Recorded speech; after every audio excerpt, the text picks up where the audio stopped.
listening to the Retail Razor Show, where your expert hosts and their guests cut through the clutter in retail and retail tech to shape the future of retail. Hello and welcome to Season 4, Episode 7 of the Retail Razor Show. I'm your host, Ricardo Belmar. And I'm your co-host, Casey Golden. Welcome to Retail's favorite podcast, where we cut through the clutter to give you sharp insights on the retail industry and commerce technology. It's the show for store operations leaders, marketing executives, customer experience officers, and everyone else in retail and retail tech alike. And in this episode, we're doing something we haven't done in a while. We're shining a light on the fashion and apparel world, specifically the store experience there. The most important location in any retail store is the fitting room. Tune in for an insightful discussion on the transformation potential of digital fitting rooms, combining customer experience, retail performance, and the future innovations in retail technology. There's just so much to talk about with the fitting room experience and the impact it can have across the whole experience. We'll get into conversion rates, of course, but there's so much data that can be gleaned from how customers use or don't use the fitting room that most retailers are overlooking and just not taking advantage of. This is going to be such a valuable discussion for store operations leaders. How did we wait so long to record this one? Stores were closed for a couple of years. Just going back to a location was like a big deal. Now that we're in it, it's time to talk about the fitting room and reactivating it. So to dig deep into the fitting room experience, our guest today is Matthew Cyr, founder and CEO of Crave Retail. Matthew is a seasoned and three-time founder whose journey began at just 13. Now he's the CEO and co-founder of Crave Retail. He brings an impressive track record in retail innovation, starting back with Abercrombie and Fitch and Skechers. He developed the Commit to Convert program that led Skechers' expansion across Southeast Asia, opening over 250 stores and optimizing in-store experiences. Before founding Crave, he worked in Austin's e-commerce tech space, partnering with some of the largest brands in the country there. Now, Crave has become one of the fastest growing private software companies in Texas, and he's earned a 40 under 40 recognition from Retail Touchpoints. 100%. Why don't we jump right into the conversation? Well, before we do that, a quick reminder to all our listeners to please give us a 5-star rating and review on Apple Podcasts, Spotify, or Good Pods if you like our show and this episode. In fact, it even turns out that contrary to what some people might think, there's no limit to the number of 5-star ratings a podcast can accumulate. Take that as a challenge. Yes, and even more surprising, there's no limit to the number of reviews your podcast can have either. No way, Ricardo. Yes, it's true. It's true. I thoroughly researched it. So no limit to anybody who would like to give us a great rating and a great review. We may even talk about it later. All right. So check us out on YouTube. Don't miss out. Yep, you can never forget our fabulous YouTube viewers. Yep. Remember to are not to be missed. That's right. That's right. Remember to like this video and subscribe to the channel. So let's just get to the conversation. I thought you'd never ask.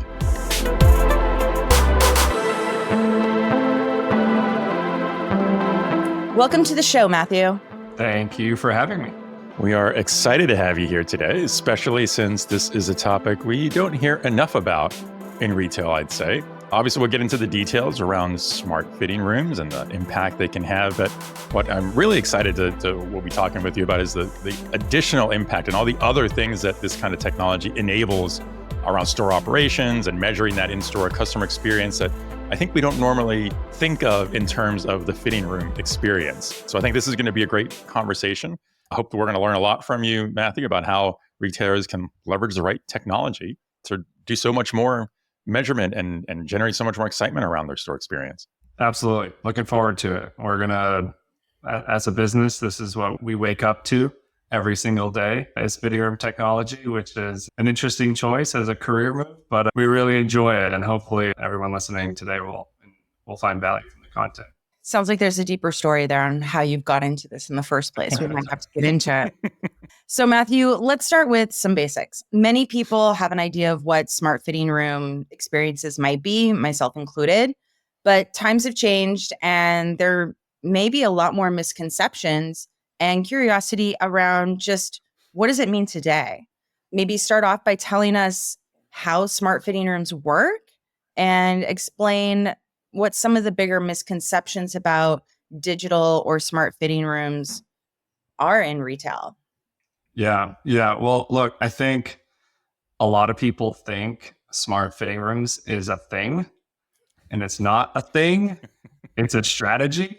It's a plan, right? It's a conscious decision to say we have to actually understand more about this area of our store, right? There's so many parts of the store that we fully understand, that we can track and we can measure.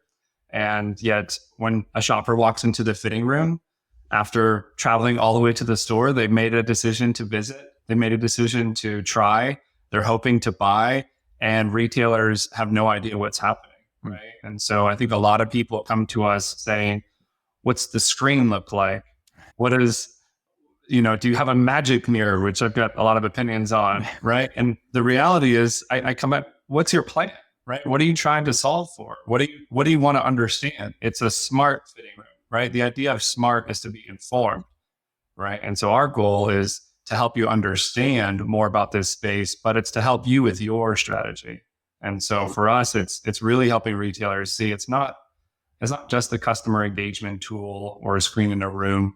It's not something you can just magically throw into a room and sales will suddenly change.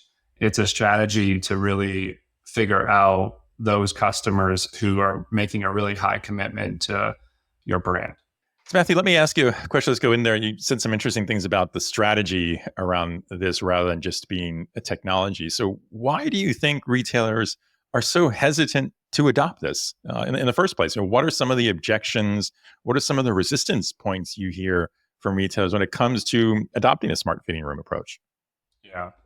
No, it's a good question. I think for a lot of retailers, they don't want to fix something that doesn't appear broken, right? And there's a lot of different things that are happening in the store that are easily measured. If you ask a retailer what their return rates are, they know exactly what it is. So if you're trying to find a solution for that, they understand exactly what that impact's going to be. They understand what's being bought at the registers and how much that's costing them. They understand labor. They understand fixture costs. They understand almost every part of their business. But if you go to a retailer and you say, what's the revenue coming from your fitting rooms? Everyone kind of looks at each other and points and says, I don't know. Do you know? Right? How many shoppers are going in there? What merchandise are people trying on? Are we actually servicing these customers really well? Nobody has an answer for it. I've seen retailers debate for 6 or 7 months whether they should lock their doors or not lock their doors. I mean, you mentioned earlier about decision-making being slow. It's because they have nothing to measure against. And so I think the real root of why some of the hesitancy comes is this is a space really unknown to a lot of people. And for some retailers, they're definitely bold in taking risks, which is great. But for a lot of retailers, they're just tackling the things they understand super well. And so, I'll share this. A couple of our retailers recently, we've been able for the very first time to show them that 55% of their store revenue is generated from shoppers who are visiting their fitting rooms. Wow. That's great. KPI. Now that's amazing. Now make a conscious decision to avoid that space. Yeah. Right. 55% of our revenue is coming from an area of the store that 9 out of 10 customers would say they hate experiencing. Right. That doesn't make any sense. I firmly believe that the fitting room is the most important area in a physical store. Coming on from the luxury side, our fitting rooms are gorgeous. We have lounge chairs. We have bottles of bubbles. We spend hours in the fitting room. That's where the relationship happens. It's where the sale happens. It's where the fit happens. Yeah. And it is so incredibly important to know what is going in the fitting room and what is being sold out of the fitting room. And even when I worked at a store, I was very adamant that to have coverage on fitting rooms and get those people out of the fitting room, get them into conversations, or just really help them service the fitting rooms. It's the most important part. Get another size, did something fit, really understand what products are always going into a fitting room and never being sold. It's an easy way to identify even just a fit issue. Yeah. So from my experience my retail experience, I have my own opinions on what are the benefits, but that's just a normal fitting room with no technology being serviced. What are the primary benefits of a smart fitting room for customers? At the same time, like, how do they enhance the retailer's operations and bottom line? I can only make assumptions because I have very limited physical experience with a smart fitting room. So what does this mean now for customers and for retailers? Yeah. So let's put ourselves into character mode here. All right. Let's be Kate. Kate is a 22-year-old college student. She's going to plan tonight to go out with her friends.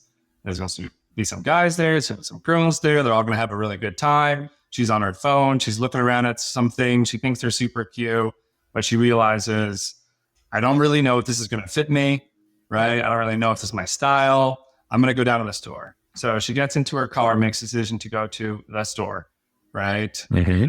What am I doing going to the store? It should be this easy purchase online, but I'm going there. And she walks in and she starts to go around and she sees that everything she was looking at online, the colors aren't in stock. The size that she needs isn't there, right? The anxiety starts to build, but she finds frantically a couple things and she says, okay, I'm going to go try these things on. And she sees a lot, right? There's a lot at the fitting room because the doors are locked. And the anxiety of standing in a line, knowing I'm about to go undress, and a 4x4 foot cubicle starts to build, where a bunch of other people are getting undressed, and it's weird. And then finally, Bob comes over and says, "Here's the fitting room," right? And walks you into the fitting room, and now you're like, "Gosh, I really don't want Bob. I'm knocking on my door to ask me how I'm doing in 2 minutes." And decision challenges start to face her, right? I'm not sure if this really fits. It doesn't fit. The 3 items I just tried on don't fit. I see one that's kind of cute. Am I going to be able to afford it? Because it's the most expensive one. What's the price of this thing? What else goes The well most expensive one always fits the best. Right? And what she end up doing, she says, okay, I'm just going to grab this one thing. I'm going to get out of here. That is not what we should be doing for our customers. No, that's not a great experience. It's 2024. That is not acceptable. So what it should be is Kate should show up to the store knowing that the colors and sizes that she was looking for are available, right? And she shows up and maybe Bob is there and Bob says, hey, I've got a fitting room ready for you. Here's an experience inside her room. Don't worry about me. If you need a different size, you need to check price, if you need a different style recommendation, just go ahead and interact with the screen. I'll be available for you. I mean, she now feels comfortable. Mm-hmm. She feels at ease. It was completely frictionless. She gets exactly what she needs at her own, time, in her own way, at the convenience that she wants. That is a recipe for a happy shopper for as long as you can imagine, right? That is a sale. That is a customer who's going to go back and tell Lindsay and all of her friends, go to that store because that's a store that made it super easy for me. So I think those are some of the biggest things that we really try to think about is, get ourselves into that customer journey and what does she really deserve when she visits a store in today's world? Yeah, I think that so many stores, their loss prevention tactics treat customers as like inherent thieves. And I just think that we're not, that's the wrong attitude to go with. Like that are like a child that needs to be policed on trying to dress on because of theft rather than because the opportunity for service. It is supposed to be enjoyable. Standing in line for 2 hours at Zara is not enjoyable. Yeah. And it's not the line ever start at Zara, right? The decision for you in New York started at home. Right. Yes. Before you even went to the store. Dressed, you had to do your hair. You had to get into your car or taxi, whatever you did. You had to go to the store. You then had to get into the store, walk around. The fitting room is the last mile. You had to do everything. It's the last mile. Yeah. It's like you it have is. a customer that's ready to convert, has already got so much pain to be there. You're almost at the finish line at that register, and a lot of retailers fail. Yeah. Right there. Yeah. That it's because it's hard. Yeah. No, absolutely. Can you describe for us, Matthew, what are some of the things that a customer can do in the fitting room when it's equipped this way that makes this experience better? You gave the example where the store associate is telling you, if you need something, you can interact with the screen. Let me know. So what does that translate into for that experience for the customer? Yeah. So the way that we tackle this is we use a combination of RFID inside each fitting room. For most retailers today, and a need for better inventory accuracy and those loss prevention goals, right? Doing that, even for online sales and fulfillment from stores, RFID has really accelerated over the last. So as a result of having these RFID tags, we can detect everything that's coming inside to a fitting room. We have a digital screen on the wall, really retailer's choice of what that screen looks like, fully concealed, no cameras, no full privacy, very secure. And everything that you have in the fitting room appears kind of like an online cart. And maybe I'll talk about this a little bit later on, but I like to draw parallels to the online cart because that's what she's doing. She's getting ready to buy. And so if she's in there, she sees that this doesn't fit well, we'll have real-time inventory of what's in store and online. For the retailer's benefit, if she has exactly what she wants and the product's available online, don't make that hard for her. Allow her to see that and make that transaction, but she can request any item to be brought right to her.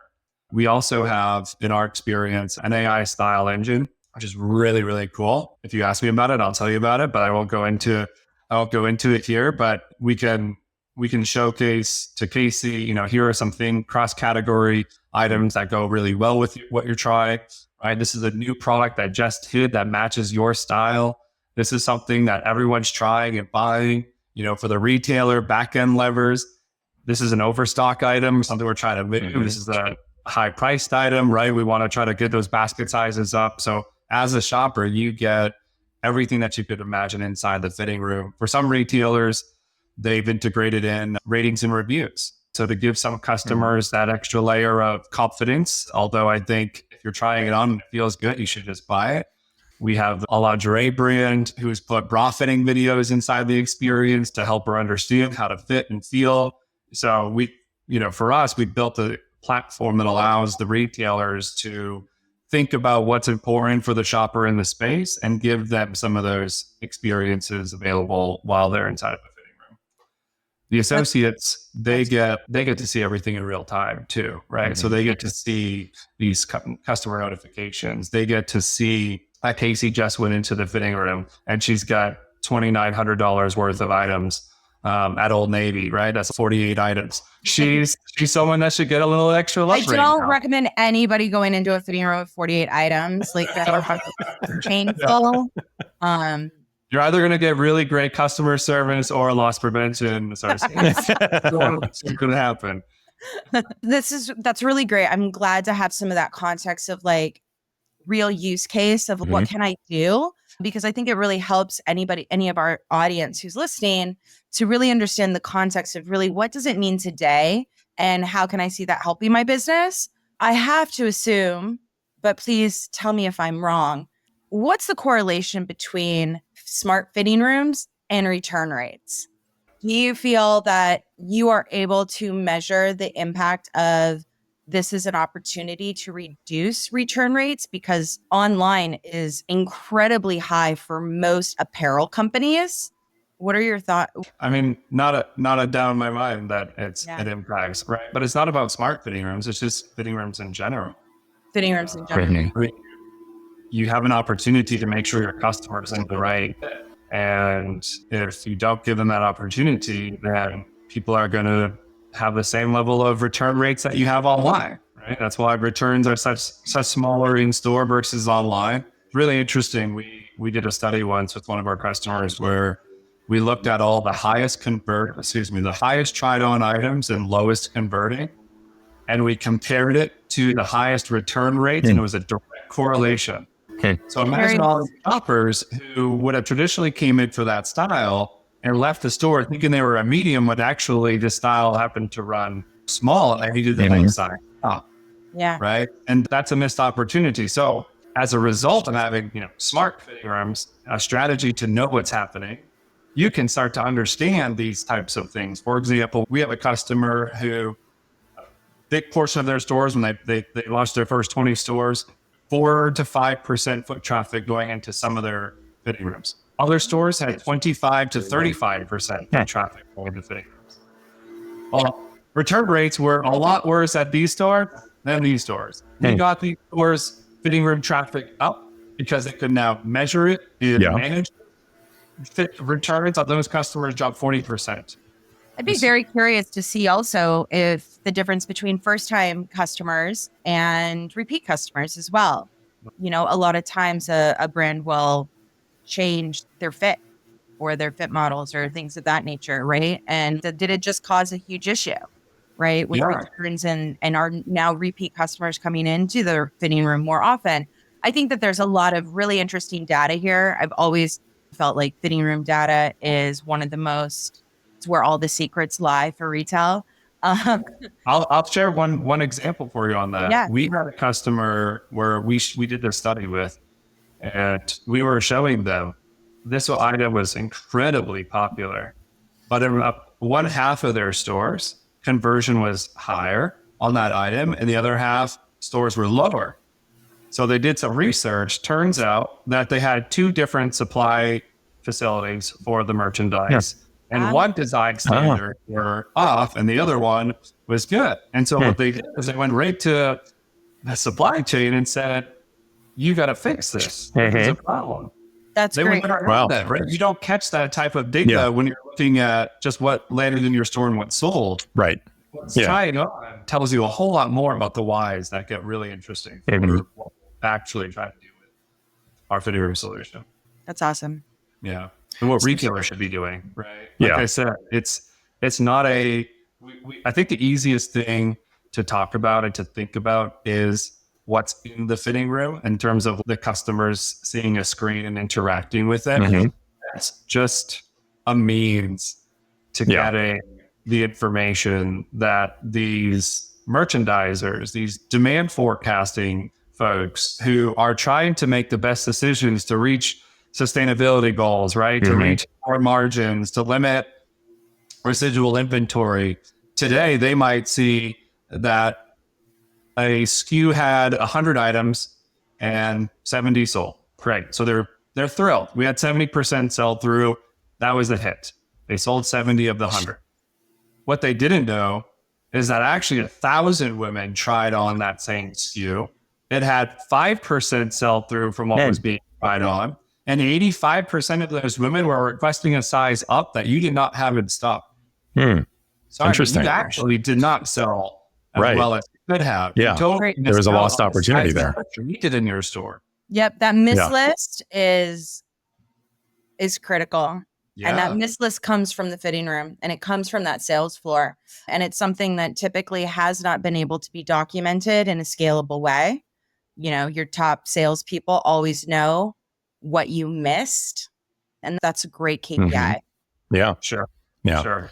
I think that speaks to what you said at the beginning here about how this is really about what's that store's operational strategy you're trying to solve for. Because you're right, you know, just from those examples, it's not just about having that technology in the fitting room to enhance experience. It's what's the retailer learning from this? What analytics are they gaining in the store that, actually I'm going to go back to what you said earlier too, about how comparing to that e-commerce experience where we have loads of analytics available, but not so much in the store because we lack the measurement tools. And that's a huge benefit here, I think, to the retailer is that level of analytics and intelligence that you're giving them based on what's coming in and out of the fitting room that's otherwise not measured. Look, if it's something you're exploring, I've got some customers who start off and they're instantly like, how does this compare against, you know, somebody else? And my response is, as a store nerd, it doesn't matter right now. What matters is we understand, we get a baseline of what's happening in your stores first. I talked about this a little bit ago. Yeah. Right. When a retailer launches, they start to learn everything that they never knew. Right. And so if you're a low touch brand versus a high touch brand versus a medium touch brand, you're going to learn different things about what's happening in your store. You're going to learn that, you know, 5% foot traffic in this store, 25 over here. You might learn that in this store, you've got only 1.5 items per fitting room visit, right? Shoppers are bringing in only 1.5 items while this other segment of your stores are bringing in 7, right? You might learn that these associates respond to requests faster or slower. Right. all of these things present opportunities. The first objective is to get all of your stores performing equally consistent with the strategy your brand wants, right? I like to compare it to a foot traffic counting solution. You're not buying it for the counter. Right? You're buying awareness for conversion, right? Now that I know how many people are coming into my store and when, I can service them well, right? And once you have a whole bunch of stores that are all performing well at 35% conversion, you don't just turn the thing off, right? Because people change. We're humans. We make errors. There's turnover. There's pandemics. There's things that happen. We've got to continuously monitor this. I get really excited about the first, few months with any customer because we get to finally understand their business and get them to level up consistent performance across all their stores. It's a fun journey with any retailer who understands what they're signing up for when they're buying smart fitting room technology. That's an interesting point I want to get into a little more. So when you start working with a retailer and you're going down this implementation path, I imagine, like from what you just said, like one of the challenges must be working with the retailer to understand what questions are they trying to answer. Because they haven't had the ability to answer these things. They probably haven't had the ability to even ask the question before. Yeah. So is that one of the challenges that I would say maybe is that, for example, a top challenge you run into in a new implementation is getting the retailer to understand how can they use this information? How are they going to leverage this data? What questions can they ask? Or are there other things that you're running into that you would list as here are the challenges, right, to getting something deployed? Yeah, look, I think it's pretty simple. But it's sometimes hard to get, a massive retailer to sign up for the program. It comes with education and creating a strategy at senior level leadership, right? Why, when you start to understand this is going to impact 50% of your store revenue, this shouldn't be a product manager decision. This should be the C-suite saying, we've got to get a grasp on 50% of our revenue. What are we going to do to make this successful? What do we think we're going to be solving for? How are we going to hold our stores accountable for? How are we going to reward our stores? How are we going to track this and make this a key part of our customer service moving forward? And I think that has to be a really critical part to onboarding because at the end of the day, all of this technology that enters into the store, it's going to be at the frontline staff's responsibility to make it successful. And they are being asked to do a million things and they're being asked to do all those things with less people. And if it's not super clear from you as a leader that this is important, this is why it's important, this is why it's important for them and your customers, then solutions, any technology solutions won't yield the full benefit that they've been designed to do. And so for us, we like to spend a lot of time in executive leadership, strategy, getting them committed to a set of KPIs and really thinking about their store teams who are going to be responsible for embracing and embodying this new customer service. Matthew, who's the first person you try to reach out to and talk to at a retailer to see what their interest level is in implementing smart fitting rooms? Who's the first role that you reach out to? Typically somebody in store operations. That might be a little bit because that's my upbringing, if you will. I spent a lot of years at Abercrombie opening stores. I spent a lot of years at Skechers in stores. I built a whole program called Commit to Convert. That's, Casey mentioned this earlier, like origin story here is I spent ridiculous amount of time traveling to hundreds of stores annually to help retailers understand what's happening in the Miller store, right? And what that meant was me being there, talking to everybody, asking them questions. Are you guys doing what I said? And everyone would be like, yeah, of course we are, right? Are you guys bringing extra items to every customer? Yeah, of course we are. And it just baffled me that we actually did not know anything. These are not how do you measure that? Goals. We have such strong emphasis to hit UPT goals, hit average basket size. That's the result. But we don't say, hey, here's all the things that you're doing well or wrong or opportunities for better training in the middle of the store that can help you hit these metrics. We just say at the end of the quarter, you didn't do it, right? That's not great, right? Continue to work harder. We have to apply methods and help these brands understand what's happening in the middle store. So that's kind of always got me energized, is finally unlocking that middle of the store. Yeah. We're going to be best days. I know. Yeah. I was going to say you're absolutely warming Casey's heart with those statements. Yeah. But here's another. I'll ask you this too, Matthew. I mean, from what you said so far, would you say that you could measure the success of a store on how effectively customers are using fitting rooms? In other words, if I say it differently, if I have a store where I can measure and say, their fitting room is very busy, versus a store where very few people, you kind of had an example to this earlier, right? A few people are using the fitting room. Is that a direct measure of success for a given store at a brand? I think it helps you identify opportunities, but it's not necessarily the only factor. There's a lot of things that happen in stores, right? Of course, I think fitting rooms are incredibly important, but if your fitting rooms are always busy, what matters is whether or not you're maintaining conversion through those busy moments. And if you don't know that that's happening, then you're missing out on a better customer experience, right? That means a lot of customers are going in there with the intent to buy, and you're dropping the ball. So you've got an opportunity to say, oh, look, every Saturday between 2 and 6, conversion drops from 50% in the fitting rooms down to 25%.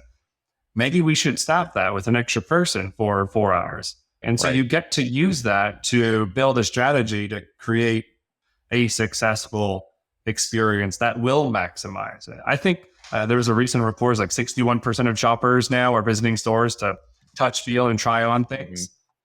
Right. So you can't drop the ball on that experience. If your stores are not having a lot of customers visiting fitting rooms, it's okay, right? That means when they do, conversion better be a 90%. They better be trying on 10 things, right? They better be having the world's best experience, because you've got to maximize that customer. But if you realize that it's your Southeast market that is having really slow foot traffic, and your Northeast market has on average 25% foot traffic, then something's wrong in this region, right? You might need to talk to the regional manager and say, hey, let's start identifying how we can do this. And now that we've got this technology, we can start to measure what type of impact that has. So I think having this type of technology starts to give you those insights to make sure your store is successful, but it's a part of the bigger picture. So let's say we've got all of this fitting room data now that a retailer is sitting on once they implement your solution. What are some of the things that, are they able to really understand like which stores are outperforming or underperforming, that you're able to kind of tie back into that fitting room performance? What are some of these for that strategy? What are some of these like indicators actually mean to the overall business on that store level? Is there some visibility into that you've seen with some of your customers? Oh, yeah. We've got an athletic brand that's been working with us since the beginning. They did a study once that helped them learn through people standing in the stores doing this manual study, that every time a shopper was assisted by a store team member, that customer would spend, every time a shopper was assisted into the fitting rooms and supported by a team member of the store, they would spend about 20 to 25% more. And so they had no idea at an individual store level how they could possibly hold anybody accountable to this, but they knew that would be important. And that was their use case for and talking to us. I don't mean to speed up. This is not a sales call, but it just is. That's what's cool about this, is that's where they call. They're like, hey, look, we found this at a store level. We measure this at a couple of stores. We want to now create this behavior at a repeated basis. And so now their regional managers get to see how individual stores are supporting customers into fitting rooms. And they get to see that impact on sales and conversion. And then they get to see top performers, right? They can say, hey, this week, such and such at this store helped us pay customers, right? And they provided this level of great service, and they get to reward and recognize those people. And in other opportunities, they get to see training, right? It's not to be big brother, but it's an opportunity to, as an ex-trainer, The thing I hated most was to go into a sales meeting with 100 store managers and give them all the same spiel. It was a waste of time for half of them based off of different skill sets or qualities they have. So now I can say, all right, let's pull a group together. And for you guys, we're going to talk about fitting room customer service. And for this group, we're going to focus on visual merchandising, right? It can start to be separated. And so at the individual store level, they get to really pinpoint these out. And I think that is the challenge. Some of these brands with like hundreds of stores, they often take, and I don't blame them. This is not a ding at them. They take broad strokes approach sometimes to strategies, because how can you possibly look at everything on an individual store level? But if we could start surfacing that up to district managers and giving them things to prioritize, right? You talk about having to do a million things. That level of prioritization now is more essential. And for us, it's, hey, don't worry about these 7 stores. They're great. These 4 stores, they need a little bit of TLC. Why don't you right. They seem to be missing 100% of their requests. I don't know what's going on. But you got to give them a ring, and that helps them. That helps them prioritize their day a bit. That if that has an impact on 50% of their individual store revenue, they're going to lean into that. And I think everyone finds value by surfacing up that individual store information. Yeah. I think this is a big portion of in-store training and really understanding how you are creating those positions and supporting those associates.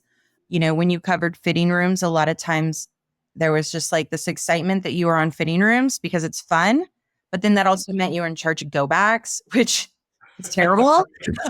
I don't want go backs, right? There's a social spot in the back. It is a social spot in the back, right? If you structure it that way and don't put them on the little island of these are all your go backs.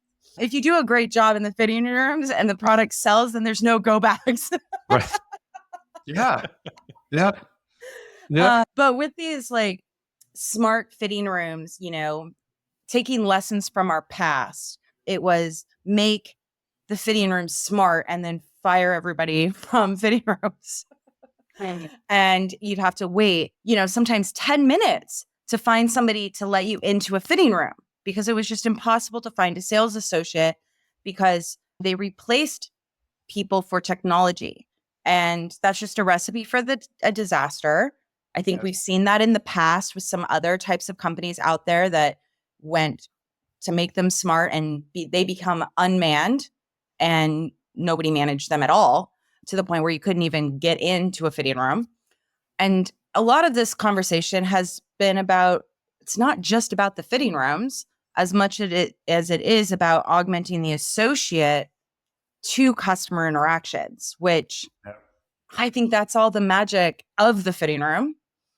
Yeah.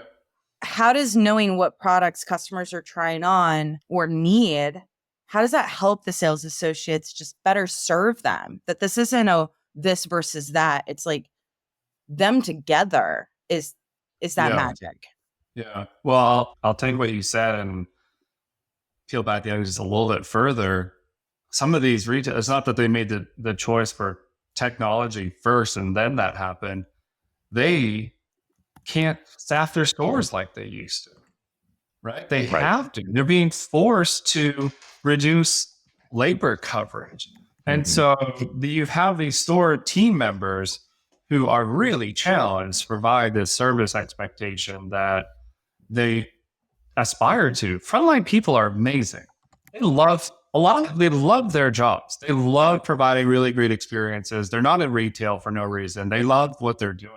And so when you have to go tell somebody, hey, by the way, you no longer can staff your fitting room. We no longer can have you back there. The first thing that comes to their mind is, Glenn, who's going to help them? I'm supposed to help them. Well, sorry, but we have to run a 2-person floor. One's on the register and you're out front greeting. So when you get to come in and say, hey, Jenny, don't worry about it.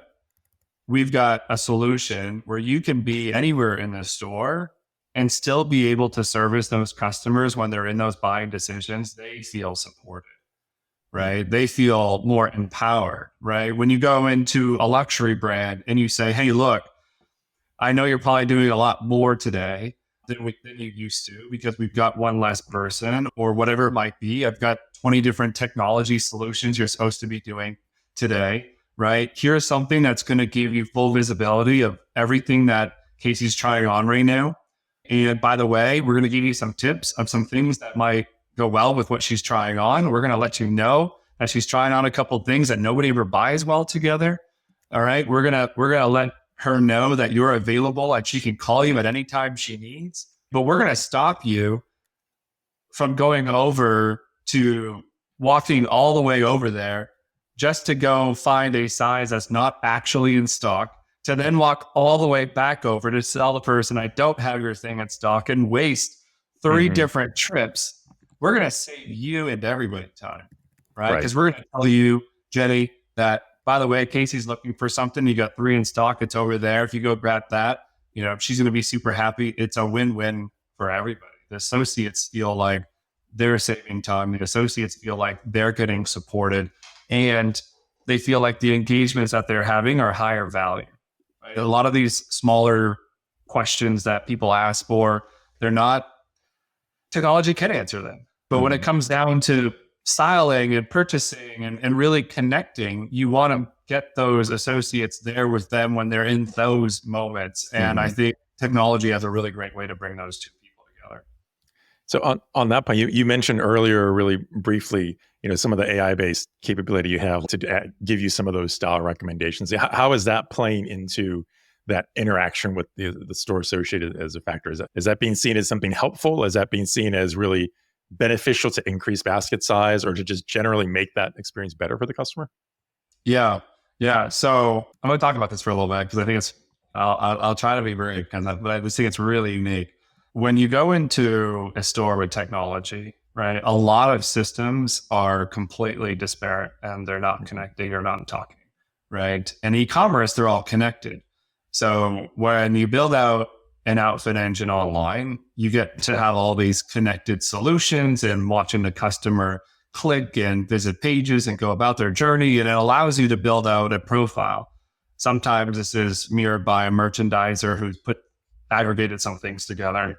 But in a store, you don't have any of that. And what's really unique and what we built with our AI style engine is we're capturing what's available in store, inventory, pricing, overstocks, understocks, what's on sale, not on sale, sales. We have all the customer interaction data. We know what people are trying on together, and we know what they're leaving behind. So we already can tell Ricardo, hey, look, you're trying on a pair of shorts right now. That's not going to go well with that shirt, maybe.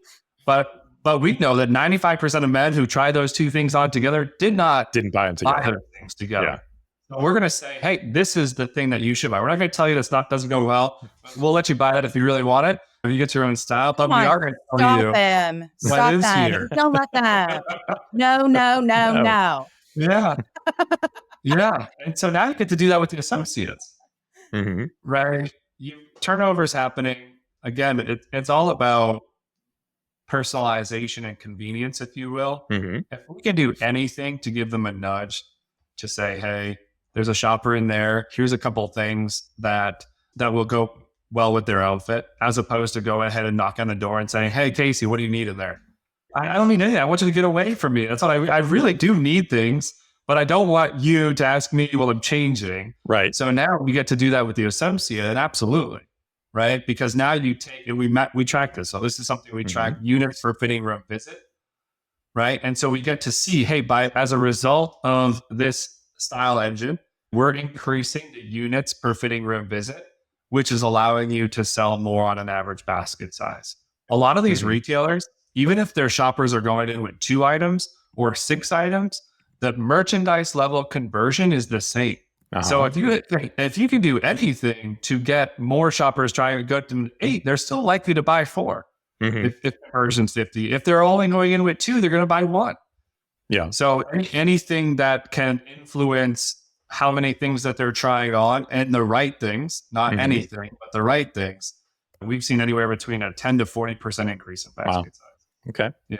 Okay. And if you're the customer seeing these kind of recommendations and things in the fitting room, is there an associate that's also seeing that these things are being presented to me, so that they're kind of have that awareness, so that if I look at that and I'm the customer and say, oh, you know what, I want to try this, they automatically know that that's something I'm interested in? Yeah. They get the notification right on their phone. Okay. So it's giving them real-time information on everybody. Yeah. Okay. Excellent. So it really does augment that experience in that way, make it easier for the associate to help them. 100%. Yeah. I mean, anytime anyone ever says, "Oh, this is going to get in the way of the associates," I'm like, no, it is 100% not. It's going to give your associates the right things to do at the right time in a way that's going to drive conversion and a happier customer, right? Save them from knocking on doors when people are just about to take their pants off, right? Save them from saying the wrong thing. Just make it easier for everybody. And you actually create more comfortable. Yeah. People are requesting more service because you made it easier. Right. Yeah. We're at 2024, right? It's not early 2000 where that was the only option you had. Today, we're all used to our phones. Yeah. We're all used to not talking to people as much. But you put a screen in somebody's face that says, request all these things. People are in there, ding, ding, ding, ding, ding, making requests. Right. It's not overboard, but it is creating more engagements than less. I mean, this is how you move product. Exactly. You work with customers to buy the product. The more product. Yeah. You don't get the returns. You don't get the go backs. You get the right product, the right time for the right customer. And they walk out with the bag and they only come back with a purse the next time, right? Yeah. Not the bag crumpled up, ready to do a return. It's the beauty. And I like to say this is like a significant part of the art of retail. It is that service, it's a fitting room experience. It's trying products on.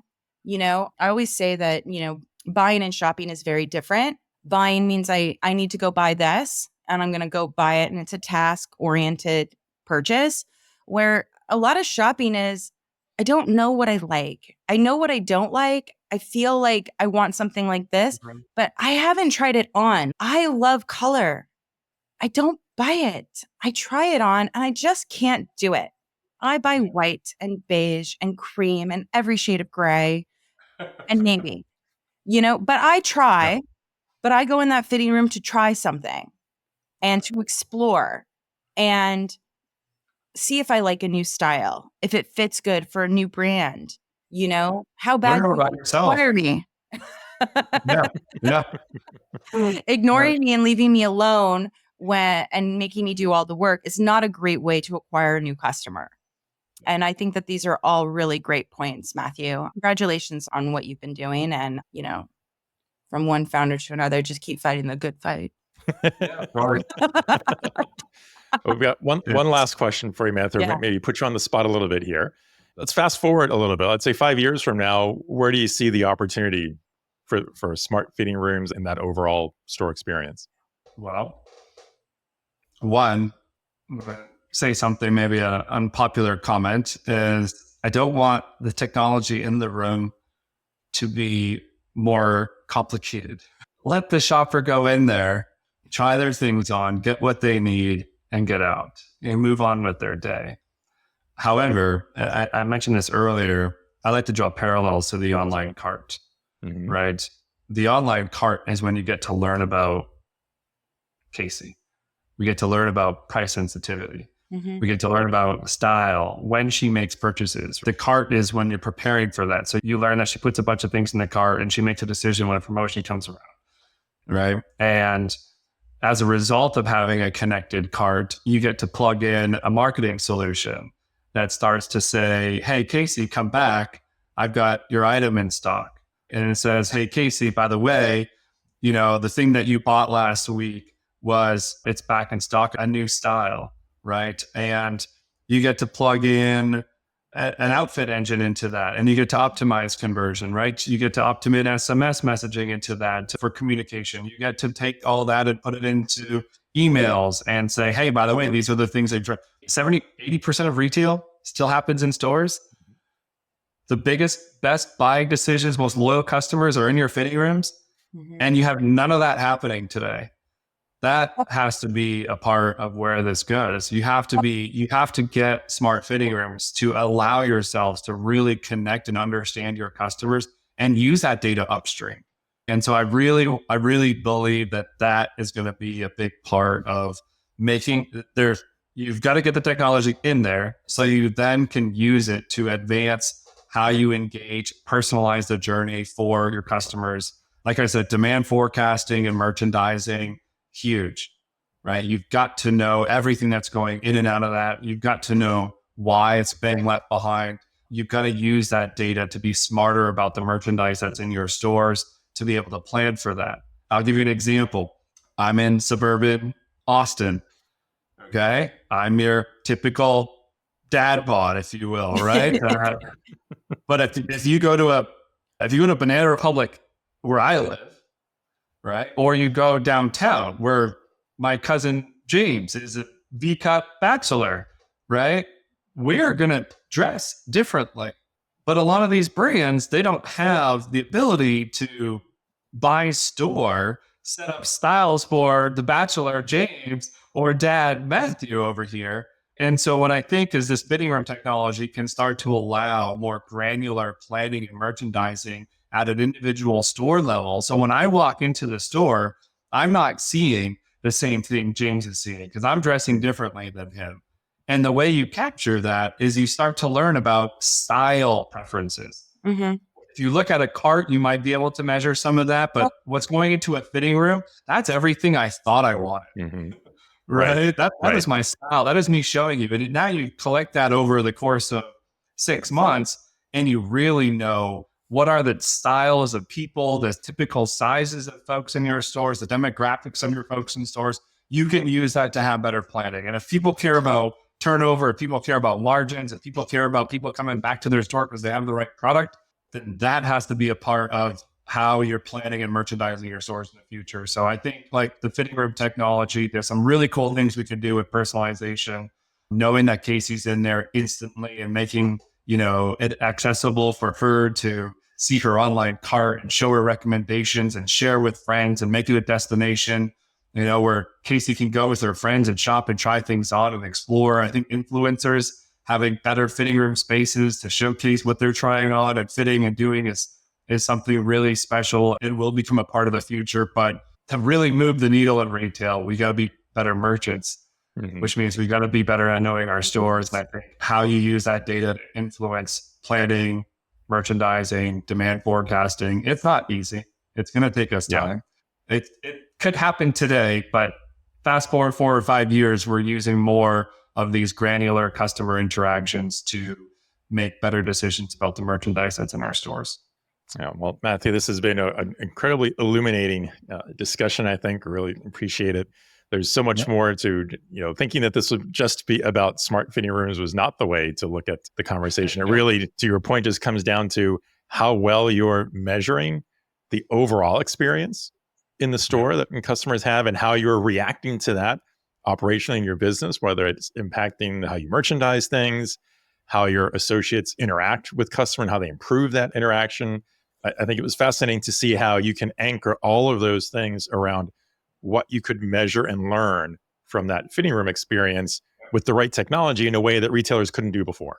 But whereas so much knowledge is kind of lost there in a black hole that you can surface now with this kind of augmentation. I think that really is an amazing way to kind of leverage technology in a positive way for that store experience. Well, thank you both for having me on. It's a real pleasure and certainly a privilege. You guys have some amazing folks on your show. Just really grateful to. Well, happy to have you added to the list of, just really great retail technologists, merchants, just really helping helping our audience and brands and really understand what is going on in technology right now. What does it mean? This was great context of what smart fitting rooms look like today. And glad we could really dig into what's to come in physical stores as they become more digitally enabled, because we have a lot of preconceived notions of what that might be. But this is really how we dig into what's it going to mean to the business. Do I need to move this forward, deploy more resources? Do we need to adjust our priorities of what we're deploying in our stores to really come in together for that customer experience? I believe every customer deserves the experience that you're helping retailers provide. I think it's great. So thank you so much. And thank you for joining us today and digging in with us.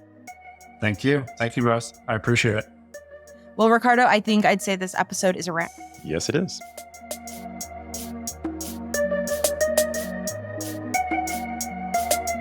If you enjoyed our show, please consider giving us a 5-star rating and review on Apple Podcasts, Spotify, or Good Pods. Remember to smash that subscribe button in your favorite podcast player or like and subscribe to our channel on YouTube so you don't miss a minute. A big thank you to our amazing Good Pods listeners for helping us consistently stay in the top 3 spots of the indie management and indie marketing charts. Thank you. I'm your co-host, Casey Golden. Please connect with us and share your feedback on LinkedIn, Threads, Facebook, Instagram, and now Blue Sky. And if you want to preview the best highlights from each episode right in your email inbox, subscribe to our Substack newsletter for full episode transcripts and bonus content. I'm your host, Ricardo Belmar. Thanks for joining us. Until next time, keep cutting through the clutter and stay sharp. This is the Retail Razor Show.